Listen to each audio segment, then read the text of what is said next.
नमस्कार, मी ऋषी करत शेतकरी बंधूंनो, सरकारच्या महत्त्वाकांक्षी योजनांमध्ये गणल्या जाणाऱ्या योजना म्हणजे पी-एम किसान सन्मान निधी योजना असेल किंवा लाडकी बहीण योजना असेल किंवा नमो शेतकरी महासन्मान निधी योजना असेल. या योजना म्हणजे महत्त्वाच्या योजना. आता सोशल मीडियावरती किंवा वर्तमानपत्राच्या माध्यमातून काही ठिकाणी असं सांगितलं जाते की पी-एम किसानचा आणि नमो शेतकरी महासन्मान निधीचा दोन्हींचा मिळून या ठिकाणी शेतकऱ्यांना हप्ता 4,000 रुपये जमा होणार आहे. पण शेतकरी बंधूंनो, याचा खरी बातमी काय आहे किंवा याचं ट्रूथ काय आहे? तर लक्षात घ्यायचं आहे, या ठिकाणी आता ज्या राज्यामध्ये चाललेल्या पंचायत समिती असेल किंवा जिल्हा परिषदांच्या ज्या निवडणुका आहेत त्याच्याच पार्श्वभूमीवरती नक्कीच तुम्हाला नमो शेतकरी महासन्मान निधी योजना असेल किंवा पी-एम किसान सन्मान निधी योजना असेल, कोणत्याही योजनेचा हप्ता तुम्हाला येणारच आहे. अगोदर बघितलं की आपण लाडकी बहीण योजनेचा डिसेंबर 2025 आणि जानेवारी 2026चा हप्ता एकत्रित तुमच्या खात्यावरती किंवा लाडक्या बहिणींच्या खात्यावरती येणार होता.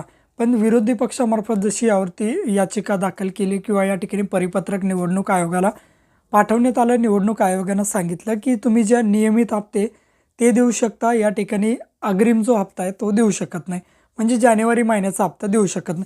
तसंच या ठिकाणी नमो शेतकरी महासन्मान निधी योजना असेल किंवा पी-एम किसान सन्मान निधी योजना असेल, याच्यासुद्धा बाबतीत तसंच असतंय.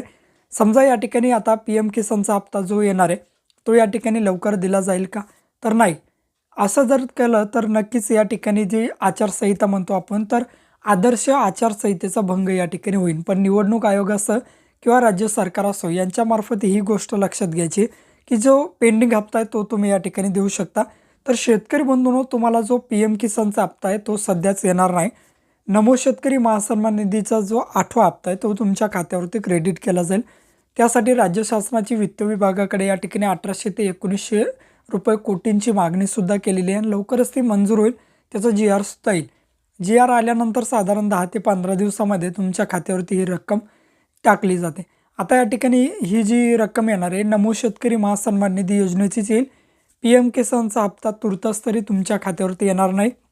नमो शेतकरी महासन्मान निधी योजनेचा जो हप्ता आहे तो तुम्हाला 2,000 रुपये येईल आणि साधारण 1 फेब्रुवारी ते 7 फेब्रुवारी म्हणजे फेब्रुवारीच्या पहिल्या आठवड्यामध्ये शेतकरी बांधवांच्या पात्र जे लाभार्थी असतील त्यांच्या खात्यावरती या ठिकाणी टाकला जाईल. आता या ठिकाणी निवडणुकीच्या पार्श्वभूमीवर असो किंवा कसंही असो, तर या ठिकाणी त्यामध्ये राज्य सरकार असेल किंवा विरोधी पक्ष असेल, कोणतंही सरकार जरी असलं तर नक्कीच निवडणुकीच्या अगोदर किंवा पार्श्वभूमीवर अशा प्रकारचे हप्ते हे जमा केले जातात. त्यामध्ये काही गैर नाही की या ठिकाणी राज्य सरकार देतं आहे की केंद्र सरकार देतं आहे, विरोधी पक्ष देतो आहे की कोणताही पक्ष देऊ. त्यामुळे लक्षात घ्यायचं आहे, तुर्तास तरी तुमच्या खात्यावरती फक्त नमो शेतकरी महासन्मान निधी योजनेचा 8वा हप्ता या ठिकाणी टाकला जाईल.